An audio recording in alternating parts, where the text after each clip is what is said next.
तो welcome back to my channel IGNOU info. आज जो है मैं लेके आई हूँ MPSC 008 state politics in India के इम्पोर्टेंट क्वेश्चन विथ आंसर्स, जो कि Hindi and English both medium में है।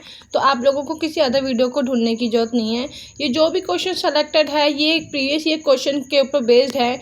मैंने 2015 से 2024 तक के सारे PYQ previous year question paper analyse किए हैं एंड देन उनके बाद जो है ये क्वेश्चन सेलेक्ट किए हैं। ठीक है, तो अब तक जो है इस वीडियो के जो है इस इंपॉर्टेंट क्वेश्चंस के मैं 2 सीरीज अपलोड कर चुकी हूँ।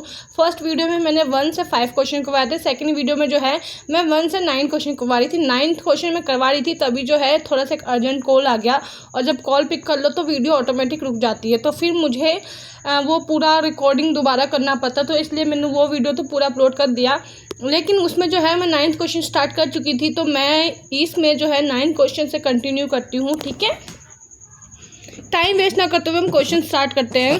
अभी 1 मिनट वैसे भी वेस्ट हो गया है। तो 9th क्वेश्चन जो है उसमें जो है हमसे पूछा गया है कि जो भारत में जाति राजनीति चलती है उसका क्या इम्पैक्ट पड़ रहा है, क्या है जाति राजनीति। Examine the trends of caste based politics in India. ये जो क्वेश्चन है ना ये 2022, 18, 15 और 12 में भी रिपीट हुआ है। ऐसा नहीं है कि एग्जैक्टली सेम क्वेश्चन उठ के आपको इन सारे ईयर्स में दिख जाएगा, नहीं। इससे रिलेटेड और इससे मिलते जुलते क्वेश्चंस आए हैं इन ईयर्स में। ये मैंने बहुत अच्छे से रीड किया है, एग्जामिन किया है। ओके, और जिन बच्चों ने बोला है MGPE 001 एंड MPSC 009 उसका भी वीडियो मैं अपलोड कर दूंगी। अभी आप इसका देख लो एंड कल के एग्जाम के लिए ऑल द बेस्ट। ठीक है, तो हम इंट्रोडक्शन में बताएंगे कि जाति राजनीति होती क्या है, क्योंकि हमसे क्वेश्चन में ये पूछा है कि जाति राजनीति की प्रवृत्तियाँ बताइए, नेचर्स बताइए।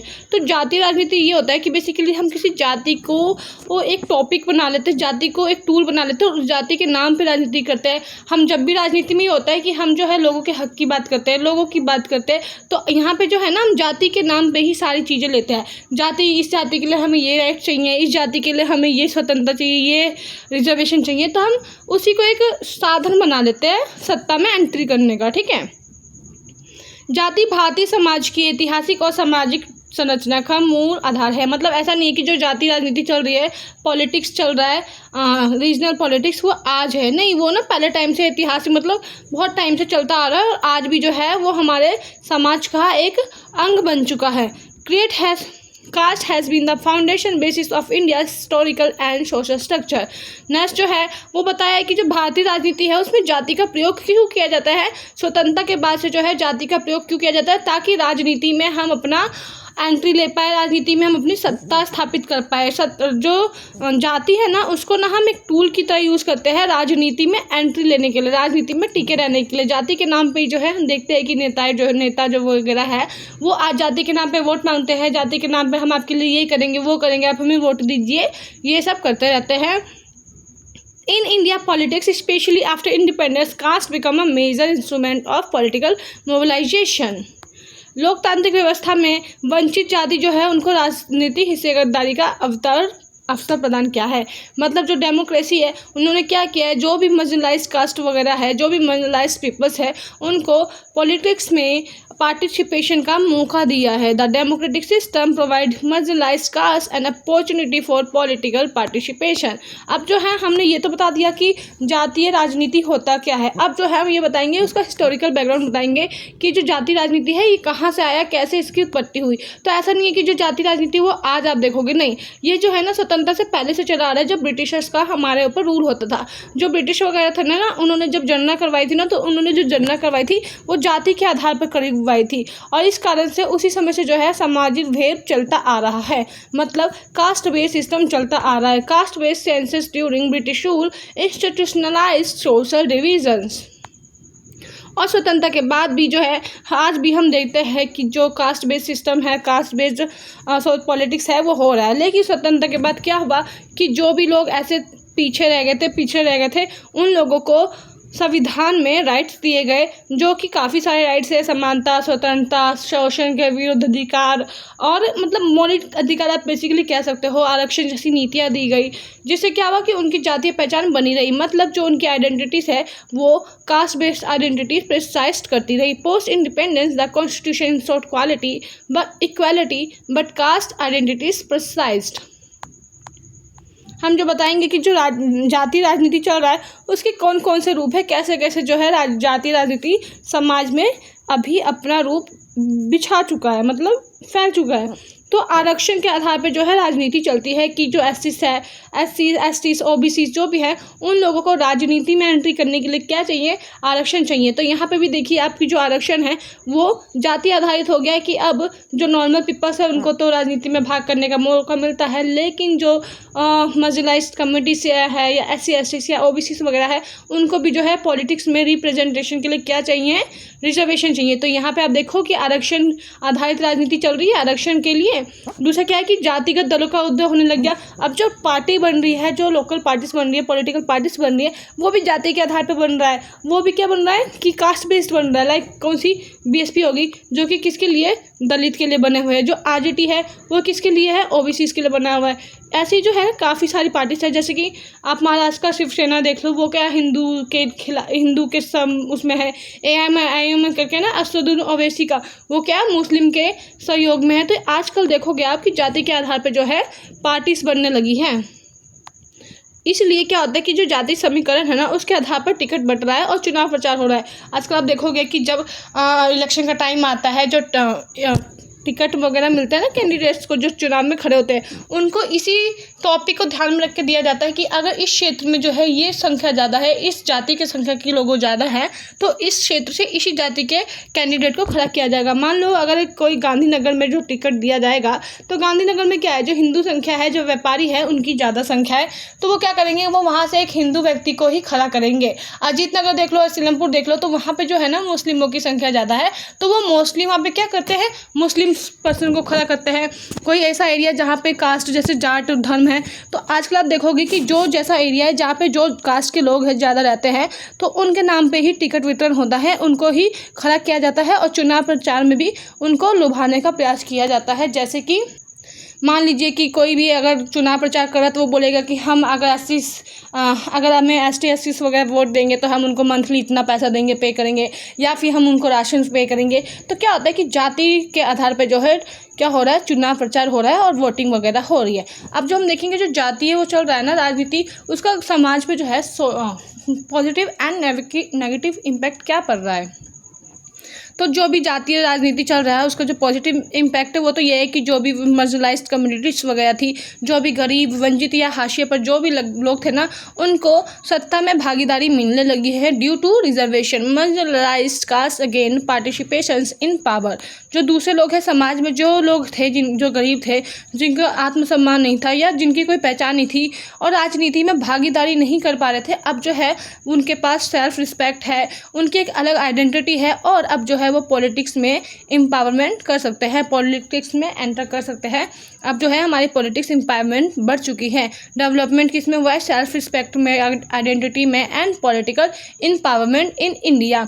जो लोकतंत्र है ना उसका जो विस्तार है वो निचले वर्गों तक हुआ है। मतलब जो गरीब लोग हैं, जो ऐसे वर्ग है जो वंचित है, राइट्स नहीं मिल रहे, तो उन तक भी जो है डेमोक्रेसी पहुंच चुका है। डेमोक्रेसी के थ्रू उन लोगों को भी जो है राइट्स मिल रहे हैं। अब जो है इसका नेगेटिव इम्पैक्ट क्या पड़ा, कोई भी चीज़ अगर अति हो जाए तो उसका नेगेटिव इम्पैक्ट पड़ता है, no doubt.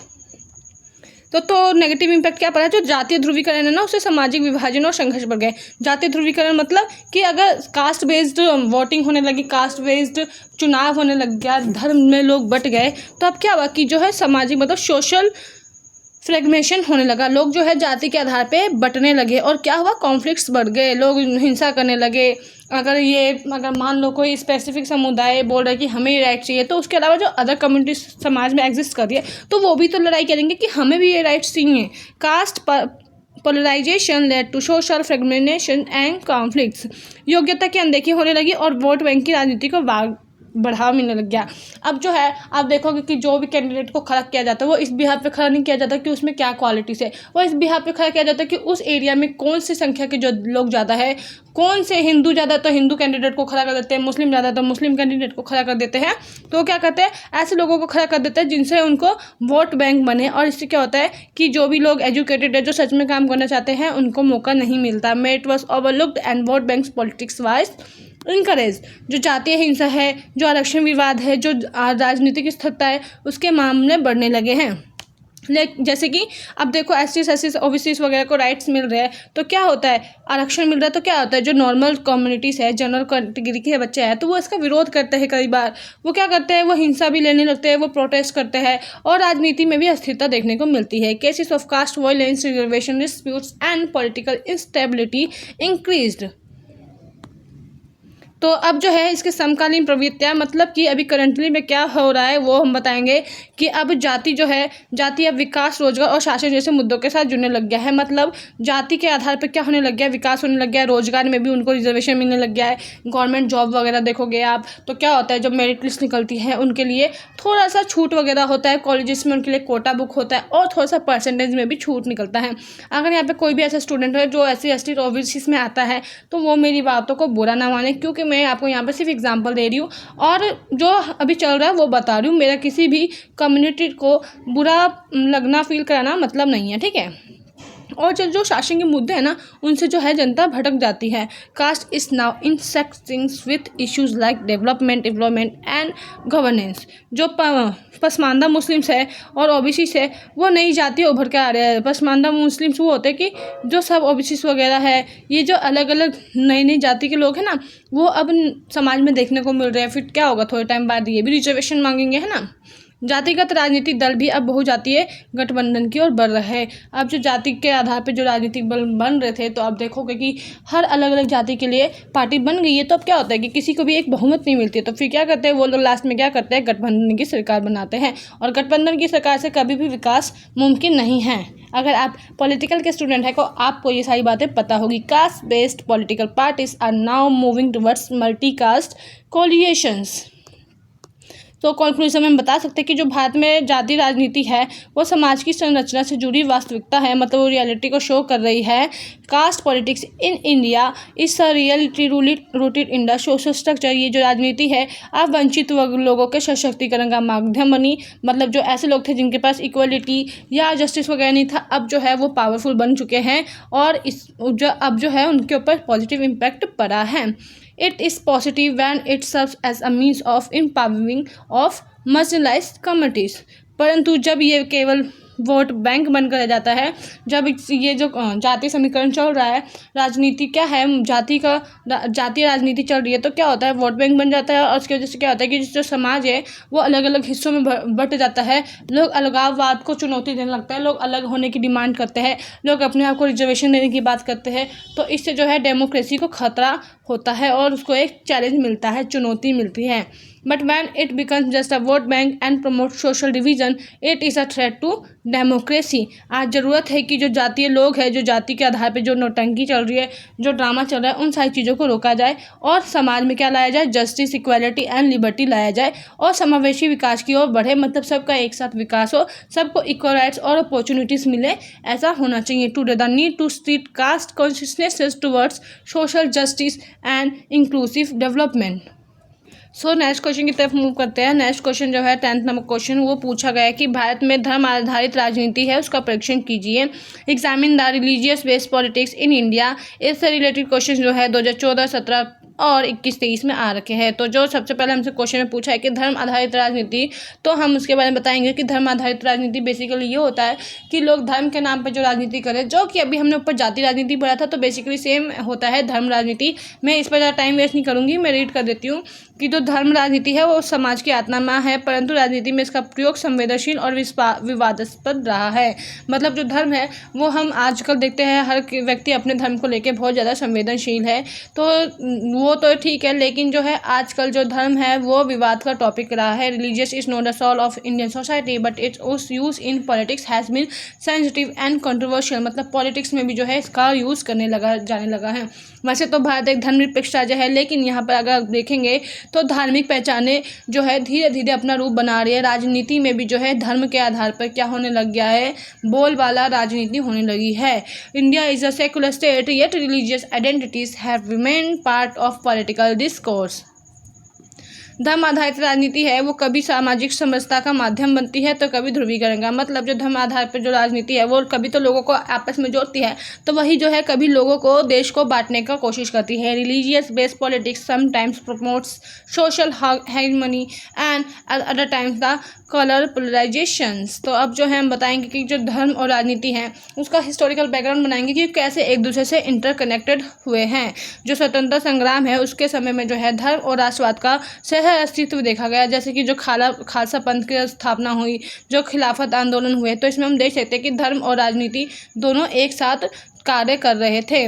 Dalit and freedom struggle religious and nationalism को coexisted like Khalsa Panth Khilafat movement.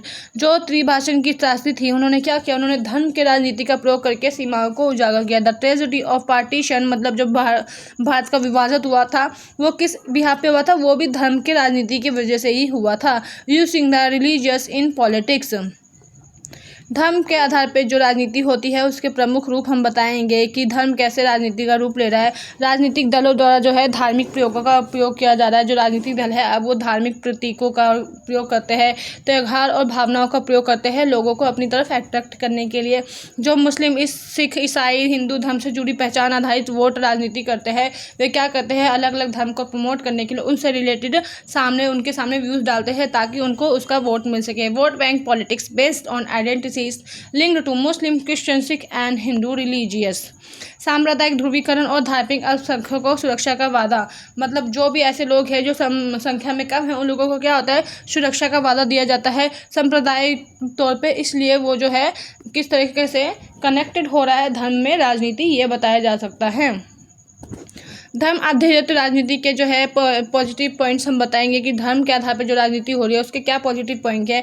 जो अल्पसंख्यक है उनके अधिकार और संस्कृति संरक्षण को मुख्य धारा से स्थान मिला, मतलब जो भी संख्या में बहुत कम लोग हैं या जिनकी संस्कृति जो वो पीछे रह गए हैं उनकी जो संस्कृति है वो उनको बचा कर रखना चाहते हैं। तो जब जाति या धर्म के आधार पर जो राजनीति है वो जब आपस में इंटरकनेक्ट होती है तो क्या होता है, गवर्नमेंट का उन पर ध्यान जाता है, फिर गवर्नमेंट उनके लिए कुछ ना कुछ रूल्स निकालती है। तो इससे क्या हुआ, जो अल्पसंख्यक उसके अधिकारों और संस्कृति का संरक्षण हुआ। Minority rights and cultural protection found a place in the main stream. जो कुछ धार्मिक मूल्य है जैसे कि करुणा, सेवा और नैतिकता, इसका जो है सामाजिक जीवन में योगदान देखने को मिलता है। Which is morality, compassion, service and ethics compute to politics life. अब जो है हम देखेंगे कि जो धर्म और राजनीति आपस में जुड़े हुए हैं उसका नेगेटिव पॉइंट्स क्या है। तो जो सांप्रदायिक दंगे हैं, हिंसा है और सामाजिक विघटन है उसको बढ़ावा मिल रहा है। जो आपस में जो लोग हैं वो लड़ रहे हैं, हिंसा हो रही है, साथ ही साथ खून खराबा जैसी स्थिति प्रमोट हो रही है। Promote communal roots, violence and social disintegrations. धर्म के नाम पर जो वोट मांगना जा रहा है उसके लिए क्या हुआ, संविधान के अनुच्छेद 25 से 28 के मूल भावना के विपरीत है। मतलब अगर आप देखोगे तो हमारे संविधान में बोला गया है कि हम तो धर्मनिरपेक्ष, हमारे राज्य का कोई भी एक धर्म नहीं है, सभी को अपने धर्मों का फैलाव या प्रचार प्रसार करने का एक राइट है। लेकिन दूसरी तरफ हम देखते हैं कि धर्म के नाम पर ही अक्सर वोट मांगा जाता है।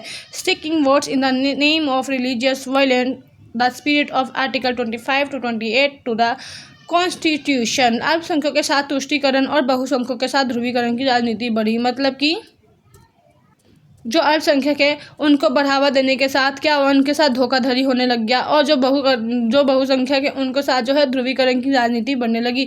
मतलब मेजर इंक्रीज हुआ पोलराइजेशन, और माइनॉरिटी के साथ जो हुआ अपीसमेंट ऑफ पोलराइजेशन स्टार्ट हुआ था। और जो कानूनी और संवैधानिक स्थिति है उसमें थोड़ी सी अस्थिरता देखने को मिली।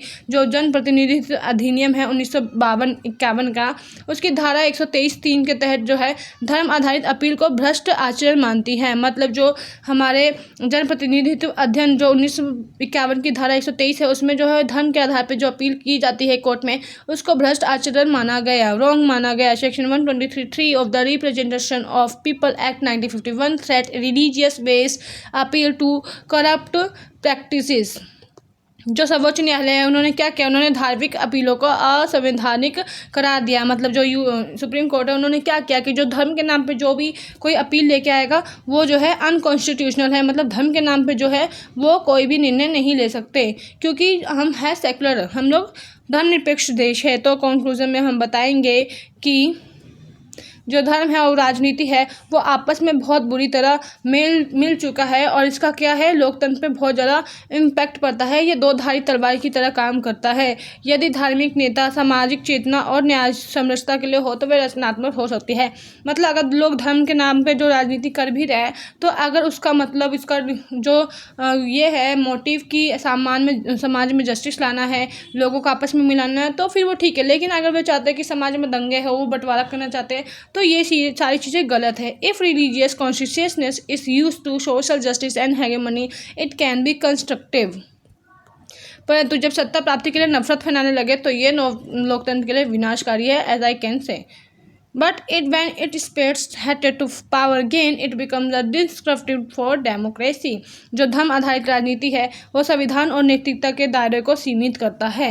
मतलब जो रिलीजियस बेस्ड पॉलिसीज है वो क्या करता है, संविधान और जो हमारा वो है ना मोरालिटी, उसके बीच में कंफ्यूजन्स पैदा करता है। तो ये था हमारा क्वेश्चन नंबर 10। अब जो है हम क्वेश्चन नंबर 11 करेंगे। ये क्वेश्चन जो है 2024 में रिपीट हुआ है और ये क्वेश्चन बहुत सालों में रिपीट हुआ है, बस क्वेश्चन का वे बदल गया है। मैं आपको बताती हूँ, ये जो क्वेश्चन है ना 1970 के दशक के बाद राज्य में राजनीति के बदलते स्वरूप बताइए। तो ये जो क्वेश्चन है ना इससे 2023 में बात देखोगे, 2021 में देखोगे, 2016 में देखोगे, अभी 1970 पूछा है, कभी 1980 का दशक पूछा है, कभी 1960 का दशक पूछा है। मतलब दशक बढ़ा दे रहे हैं, बट क्वेश्चन इनका सेम होता है कि 1970 के दशक में या 1960 के दशक के बाद जो राज्य की राजनीति है उसके कैसे स्वरूप बदले हैं वो बताइए। Describe the changing pattern of state politics in India since the 1970। तो लगभग जो है स्वतंत्रता के बाद हम जो है राज्य की राजनीति में क्या फ़र्क आ रहे हैं वो बताएंगे। तो इंट्रोडक्शन में हम बताएंगे कि जो 1970 के बाद है भारत की राजनीति में बहुत ज़्यादा गहरे बदलाव देखने को मिले हैं। After the 1970 India state politics witnessed significant transformation. ये परिवर्तन राजनीतिक प्रतिस्पर्धा, सामाजिक संरचना और क्षेत्रीय असमानताओं से जुड़ा है।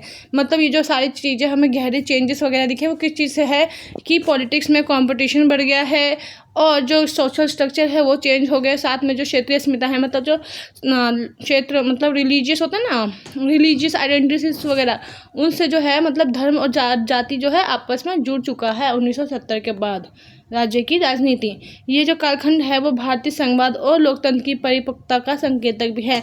मतलब संघवाद मतलब फेडरलिज्म एंड लोकतंत्र मतलब डेमोक्रेसी, ये दोनों अपना अच्छा कार्य अपने रूप में कर रहे हैं। तो इस बात का प्रूव करता है कौन, ये कालखंड 1970 के बाद का टाइम।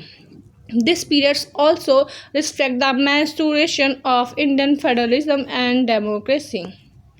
कांग्रेस की घटती पकड़ और बहुदलीय व्यवस्था का उदय। अब क्या होता है, ये जो 97 है, 1970 के बाद जो है कांग्रेस पार्टी जो है वो धीरे धीरे कमज़ोर पड़ जाती है और अब अलग अलग पार्टी जन्म लेने लगती है।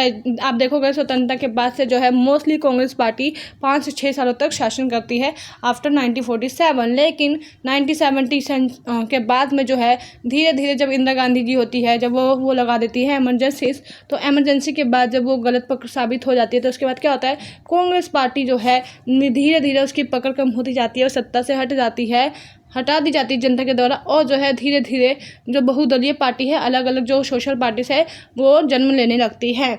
1970 के दशक में जो कांग्रेस पार्टी है उसकी शक्ति में, पावर में जो है गिरावट होता है। The 1970 mark the beginning of decline the power of Congress party. आपको पता ही है जब इंदिरा गांधी जी ने इमरजेंसी लगा दिया था गलत तरीके से, तो उसके बाद से जो है कांग्रेस को धीरे धीरे पीछे मतलब कांग्रेस जो है ना उसकी पावर कम होने लगी। और क्या हुआ, जो स्टेट्स वगैरह है उसमें क्षेत्रीय दल बनने लगे और साथ ही साथ जो विपक्षी मतलब वो होता है ना अपोजिट पार्टी, वो बनने लगी। Religious parties and opposition alliance emergence in various state. विपक्षी अलग पार्टी होती है और राज्य में क्षेत्रीय दल अलग होता है, मतलब राज्यों का अलग अलग क्षेत्रीय दल होता है। लेकिन जो विपक्षी है वो सेंट्रल लेवल पे होती है मोस्टली। चुनाव जो है अब वो बहुत ज़्यादा प्रतिष्ठात्मक बन गया और बहुत सारे दलों के प्रतिष्ठात्मक। क्यों? क्योंकि अब तक जो है आज़ादी के बाद से मोस्टली सिर्फ कांग्रेस पार्टी थी और उसके बाद 1-2 गिने चुने पार्टीज थी। लेकिन 1970 के बाद में जो है बहुत सारे पार्टीज बन गए और इसलिए जो है उनके बीच में कॉम्पिटिशन हो गया। अब जो है elections become more competitive because of multi party in nature. तो ये था हमारा थोड़ा सा इंट्रोडक्शन। अब जो हम बताएंगे कि क्या हुआ था समाज के आधार में, कैसे परिवर्तन आया 97 के बाद में। जो दलित और पिछड़ा वर्ग थे, जो आदिवासी, जो महिलाओं थे, उनकी जो सक्रियता है राजनीति में धीरे धीरे बढ़ने लगी। क्यों? क्योंकि वो जो है धीरे धीरे समाज में अपनी मांगों की डिमांड करने लगे। Political activism among Dalit, OBCs and tribal communities are increased. जो मंडल आयोग था, उनकी सिफारिशों से सामाजिक न्याय की राजनीति को बल मिला। मंडल आयोग क्यों स्थापित किया गया था? मंडल आयोग क्या चाहते थे, जो ओबीसी कम्युनिटीज़ है उनको भी संविधान में 27% रिजर्वेशन मिले, जैसे कि एससी एंड एससीज को मिला था। तो मंडल आयोग ने ओबीसीज के लिए, उनके हित के लिए 27% रिजर्वेशन की मांग की थी। और क्या हुआ, धीरे धीरे जो है समाज में न्याय की स्थापना होने लगी। जो मंडल आयोग थे वो क्या चाहते थे, रिजर्वेशन के अलावा जो है समाज में सोशल जस्टिस हो और सबको इक्वल राइट्स मिले। The Mandal commission recommended strengthen the politics of social justice. जाति के आधार पर जो समीकरण थे, उन्होंने धीरे धीरे चुनाव और पार्टियों को प्रभावित किया। अब जो है चुनाव जाति के आधार पर होने लगे, लोग पार्टियां जाति के आधार पर बनाने लगे, धर्म को राजनीति से धीरे धीरे जोड़ने लगे। Caste based alignment influence election the parties system. ये क्या है? ये सारे जो है 1970 के बाद जो है भारत की राजनीति में किस तरीके से बदलाव आए, वो सारी चीज़ें हम बता रहे हैं। धीरे धीरे जो क्षेत्रीय अस्मिता है वो बढ़ने लग गया है और संघवाद को पुनर्भाषित करा जाने लगा। जो क्षेत्रीय अस्मिता है वो क्या होता है कि जो राज्यों में जो भाषा, संस्कृति और आर्थिक अस्मिता है उनको दिशा देता है। क्षेत्रीय अस्मिता का बेसिकली ये होता है कि वो अपनी भाषा, संस्कृति और अपनी डिमांड्स को पूरा करवाना चाहते हैं, तो इसलिए वो जो है नई नई क्षेत्रीय दल बनाते हैं। राज्यों में जो है भाषा के आधार पर, संस्कृति और अर्थ के आधार पर क्या हुआ, अस्मिताओं ने राजनीति को नई नई दिशा देने लगे। Linguistic, cultural and economic identities in states shaped regional politics. जो तमिलनाडु, पंजाब, असम एंड जैसे जो क्षेत्रीय मुद्दे हैं वो धीरे धीरे कैसे हावी होने लगे, रिलीजियस से रिलेटेड। रिलीजियस इशू जो है धीरे धीरे पॉलिटिक्स में डोमिनेटेड होने लगे, क्योंकि अब जो है धर्म को राजनीति से जोड़ा जाने लगा था। अब इससे क्या हुआ कि जो भारतीय संघवाद था, जो फेडरलिज्म सिस्टम था, वो विकेंद्री की तरफ बढ़ने लग गया और धीरे धीरे विकेंद्रीगत की परामर्श की प्रवृत्ति बढ़ी। तभी तो हम देखते हैं कि जो 73 एंड 74th अमेंड वो जोड़े जाते हैं और शक्तियों का डिसेंट्रलाइजेशन किया जाता है। जो राज्य है और केंद्र है उनकी शक्तियों और उनके संबंधों में परिवर्तन आता है। 1990 के बाद क्या होता है, जो राज्य है उनको नीति निर्माण और विकास के मामलों में केंद्र ने स्वतंत्र रुख अपनाया। मतलब 1970 के बाद जो राज्य है उनको थोड़े से और ज़्यादा राइट्स दिए गए, किस लिए? नीति निर्माण के लिए और अपने डेवलपमेंट करने के लिए, ताकि वो केंद्र से थोड़े से इंडिपेंडेंट हो, केंद्र उन पर पूरी तरह हावी ना हो जाए। After 1990 states adopted independent stands in policy making and development makers. NITI Aayog जो है, जीएसटी परिषद है, ऐसे जो मंच बने ना, ये सहकारी संघवाद को बढ़ावा देते हैं। Platform like NITI Aayog and GST council promoted cooperative federalism. जो सहकारी संघवाद है उन चीज़ों को ये प्रमोट करते हैं। धीरे धीरे क्या हुआ, पॉलिटिकल लिबरलाइजेशन होने लग गया और राजनीति में प्रतिस्पर्धा बढ़ने लगी। 19 के बाद जो है औद्योगिकरण का विकास हुआ। औद्योगिकरण में जो है हमने एलपीजी का ला दिया था, लिबरलाइजेशन, प्राइवेटाइजेशन एंड ग्लोबलाइजेशन, जिसमें क्या हुआ, आर्थिक उदारीकरण होता है और राज्य जो है धीरे धीरे निवेश करने लगते हैं और निवेश में जो है वो प्रतिस्पर्धी बन जाते हैं। इन्वेस्टमेंट करने के लिए उन लोगों में आपसी होड़ लग जाती है। Post 1991 liberalisation made states competitive for attractive investment के लिए जो है स्टेट आपस में कॉम्पिटेटिव हो जाते हैं और धीरे धीरे जो राज्य सरकारें हैं वो निजी और विदेशी क्षेत्रों को आकर्षित करने लगती है। मतलब वो क्या कहते हैं, वो चाहते हैं कि जो प्राइवेट कंपनी है, जो एमएनसीज वगैरह है, वो इनके स्टेट में अपनी कंपनी खोले या फिर वो अपनी फॉरेन इन्वेस्टमेंट क्या करें, उनके स्टेट में करे।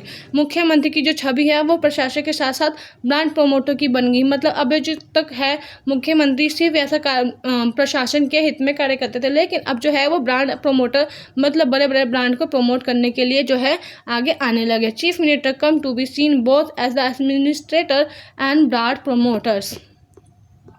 धीरे धीरे जो है 1990 के बाद, 1970 के बाद हमने पढ़ा धीरे धीरे जो चेंजेस हुआ। फिर 1990 में क्या हुआ, 1990 के बाद भी चेंजेस जो हो रहे हैं उसमें क्या होता है, जो महिलाएं हैं समाज में और जो अल्पसंख्यक है, जो कम्युनिटी मतलब वो है ना, माइनॉरिटीज़, हाँ माइनॉरिटीज़, उनको क्या हुआ, उनको जो है प्रतिनिधित्व मिलने लग गया, उनको रिजर्वेशन मिलने लग गया। महिलाओं को आप देखोगे पंचायती राज में जो है महिलाओं के लिए क्या हुआ, रिजर्वेशन कर दिया गया। नगर निकायों में आरक्षण से क्या हुआ, महिलाएं और जो अल्पसंख्यक थे उनकी भागीदारी बढ़ी। अब वो जो भी है पंचायत वगैरह में अपना पार्टिसिपेशन करने लगे, क्योंकि उन लोगों को भी रिजर्वेशन मिल गया था। Reservation in panchayat and multi I think nagar palika जो भी है, increased participation of women and minorities. अब इससे क्या हुआ, जो राज्य राजनीति है उसमें धीरे धीरे विविधता, डाइवर्सिटी आने लगी, और समावेशिता मतलब इंक्लूसिवनेस, मतलब लोग आपस में जुड़कर कार्य करने लगे और डेमोक्रेसी को धीरे धीरे प्रमोट करने लगे। तो कंक्लूजन में हम बताएंगे कि आफ्टर 1970 राज्य राजनीति अधिक प्रतिष्ठात्मक, प्रतिनिधि और क्षेत्रीय प्राथमिकताओं पर आधारित हो गया। मतलब कि 1970 के बाद जो राज्य की राजनीति है वो कॉम्पिटिटर बन गई, क्योंकि क्या स्टेट गवर्नमेंट चाहती है कि फॉरेन इन्वेस्टमेंट उनमें करे, प्राइवेट कंपनीज ओपन हो, और एलपीजी वगैरह वो अपनाती है। जो प्रतिनिधि है, जो महिलाएं वगैरह है, वो धीरे धीरे रिजर्वेशन के बिहाफ पे कि अल्पसंख्यक जो है वो क्या करते हैं, पॉलिटिक्स में अपना इन्वॉल्वमेंट करते हैं। एंड जो क्षेत्रीय प्राथमिकता है, जो लोगों की ज़रूरतें हैं, उस पर जो है राजनीति का ध्यान जाता है। Since the 1970 state politics has become more competitive, representative and based on religious minority priorities. इस बदलाव से क्या होता है, जो भारत का जो संवाद है वो और भी ज़्यादा रिस्पॉन्सिबल हो जाता है और डायनेमिक जीवंत हो जाता है। मतलब जो भारतीय संवाद है, जो फेडरलिज्म सिस्टम है, वो लोगों के प्रति उत्तरदायी होता है कि भाई उसको ऐसा कार्य करना है कि लोग और जनता उसका विद्रोह ना करे। और इससे क्या होता है, जो हमारा संविधान है, जो हमारा गवर्नमेंट है, वो जीवंत बना रहता है। This challenge has made Indian federalism more responsible and dynamic।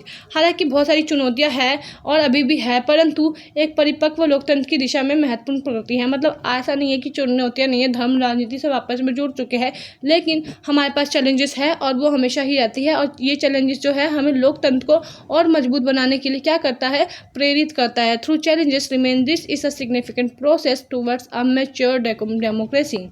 तो अब है क्वेश्चन नंबर 12, जिसमें हमसे पूछा गया कि जो भारत में पिछड़ी जाति है उनके उभार मतलब एसोसिएशन पर टिप्पणी बतानी है, जो कि आप में शॉर्ट नोट्स में आ सकता है आपके एग्जाम में। Right a note on association of backward caste in India. ये जो क्वेश्चन है ना, ये 2024 में भी आया है, ठीक है, याद रखना। तो इंट्रोडक्शन में हम बताएंगे, लेकिन 20 मार्क्स में आया था, ठीक है।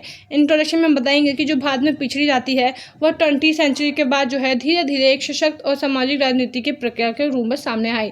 मतलब जो पिछड़ी जाति है वो 20वीं सदी के बाद धीरे धीरे अपने आप को सशक्त बनाने के लिए सामाजिक और राजनीतिक प्रक्रिया में आगे आई और उन्होंने डिमांड्स करना स्टार्ट की, चाहे वो क्या हो, रिजर्वेशन हो या पॉलिटिक्स में पार्टिसिपेशन का हो या कोई भी राइट्स वगैरह हो। The association of backward castes in India emerged as a powerful socio-political process in the latter half of 20th century।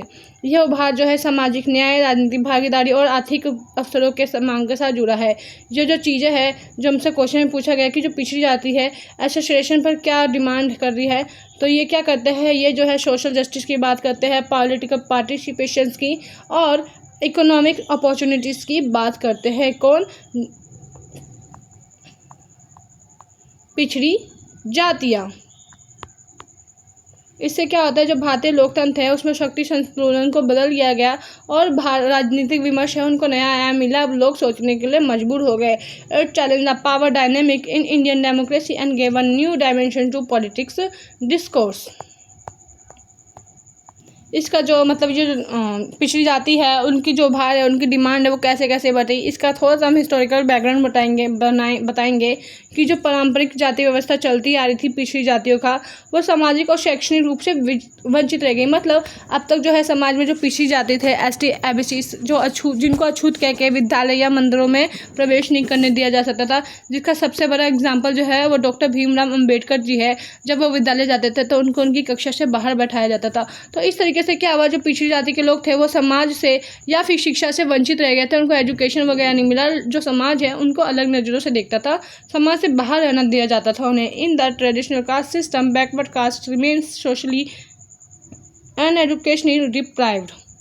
स्वतंत्रता के बाद क्या हुआ, जो समान संविधान है उसने किस चीज़ की स्थापना की, समानता की, आरक्षण की और अवसर की। जो हमारा जो संविधान है उसने क्या सुनिश्चित किया कि ये जो पिछड़ी जाति है इन लोगों को हर चीज़ में इक्वलिटी मिले, लिबर्टी मिले, कुछ भी कार्य करने की आज़ादी हो। उन लोगों को क्या किया, रिजर्वेशन जैसी नीति दी, ताकि अगर उन लोगों का किसी शिक्षा संस्थान या कॉलेज में एडमिशन नहीं लिया जाने देता क्योंकि उनकी जाति है, तो फिर वो रिजर्वेशन के अंडर भी कर सकते हैं और अपना विकास कर सकते हैं। और अवसर की गारंटी मतलब उन लोगों को भी इक्वल राइट्स है, चाहे वो जॉब के लिए हो, चाहे वो स्टडी के लिए हो।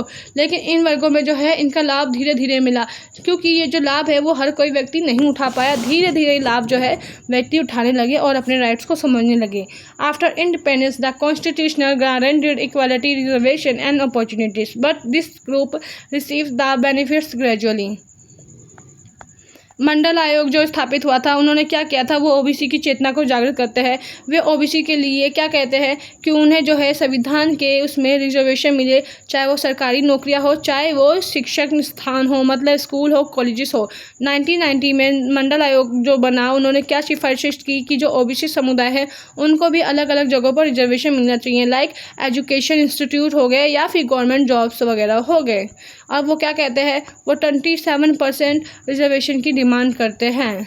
इससे क्या हुआ, जो सामाजिक जागरूकता है वो फैली, आत्मसम्मान जैसी बात फैली और लोग जो है राजनीतिक दावेदारी में वृद्धि करते हैं। लोग चाहने लगते हैं कि अब जो है हमें भी क्या चाहिए, सेल्फ रिस्पेक्ट चाहिए। लोग अवेयर होने लगे और पॉलिटिकल रिजर्वेशंस में पार्टिसिपेट करने लगे। जो मंडल है वो कमंडल है, ऐसी बहसें आपस में छिड़ने लगी। मंडल जो है रिजर्वेशन की बात करते हैं, जबकि कमंडल जो है वो क्या कहते हैं कि रिजर्वेशन से जो है समाज बट रहा है। इससे क्या होता है, आपस में जो है राजनीति हो गई और केंद्र में आने लगा। Debates like Mandal versus Kamandal come to the forefront for Indian politics. अब धीरे धीरे जो है राजनीतिक प्रतिनिधित्व में और दलों की भूमिका आने लगी। जो समाजवादी है, जो क्षेत्रीय पार्टी है, उन्होंने क्या किया, धीरे धीरे ओबीसी प्रतिनिधित्व को प्रमुखता दी और पार्टीज वगैरह शुरू हो गई, जैसे कि आरजेडी, एसपी या जेडीयू। ये सब जो है ना, ये ओबीसी के लिए पार्टीज बनी हुई है, क्षेत्रीय दल है। सोशलिस्ट एंड रीजनल पार्टीज के prominence to OBC representation, parties के थ्रू जो है वो ओबीसी को रिप्रेजेंट करना चाहते थे।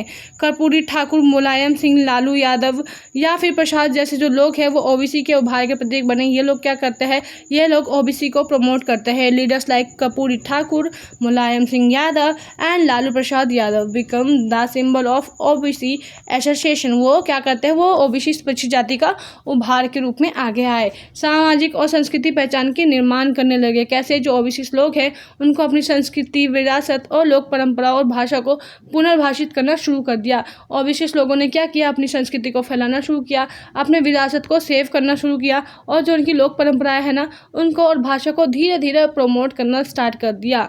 OBC communities began to redefine their culture, heritage sites, folk traditions and languages। जो बहुजन है, जो पसमानदा है, ऐसे वैचारिक आंदोलन सामने आए और क्या हुआ, उनकी डिमांड्स बनने लगी। जो पिछड़ी जाति थे उनके साहित्यिक और बौद्धिक उभार भी देखने को मिले। There was also a literally and intellectual rise among backward caste. तो जो है हम बताएंगे कि अभी एट प्रेजेंट में उनकी क्या सिचुएशन है ओबीसी की और उनके सामने क्या चुनौती है, या फिर जो पिछड़ी जाति है उनकी। पिछड़ी जाति में ओनली ओबीसी नहीं आते, एसटी, एबीसी एंड दलित लोग भी आते हैं।